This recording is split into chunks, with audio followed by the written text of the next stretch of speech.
Meron pa ako isa ditong i-alok. Ang ceiling price ko dito ay 10K. Ayan. Gagalitin natin mga basher natin dyan. Eto siya. Sa may gusto, 10K na lang. Ang bala nito mga boss ay bearing. At automatic na nga to. Meron na tong magazine. Yung bearing, ilalagay lang natin dito. Siya, meron pang gagamba sa loob.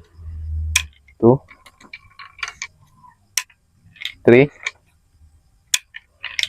4. Okay na yan, 4 lang muna.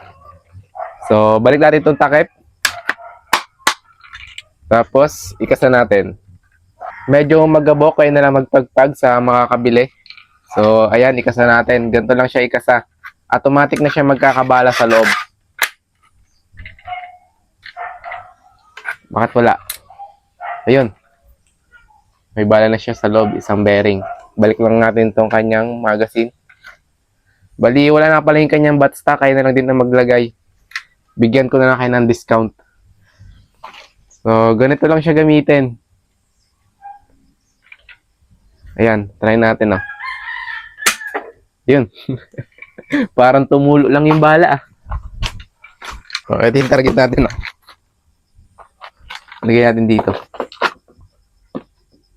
Yan, papatamaan natin yan. Kasalang natin.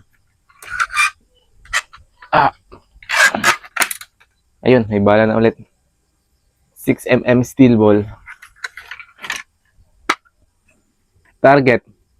1, 2, 3. Oh, natumba din. Malakas din. Oh, di ba? Ayan, sa may gusto mga boss, 10K na lang. Medyo magabok na nga lang to, kaya na lang magpagpag. Ayan. Sa buttstock nito, natanggal na. Kapirasong siit lang ito dyan sa inyo. Pwede na ulit yan. Ayan.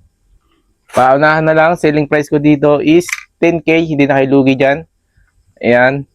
Basta na itong gagamitin. At eto nga siya. Steel ball nga yung bala nito at pwede rin natin siya lagyan ng stick sa loob kung ang gusto natin is pana. Sa paggamit ito, ganito lang siya gamitin. Ayun, umatak na yung bala. Automatic na to. Kaso nga lang yung bala, mukhang tumutulo lang. Hindi mo lang siya makabutas sa karton. Ayan. Hindi mo lang siya bumutas.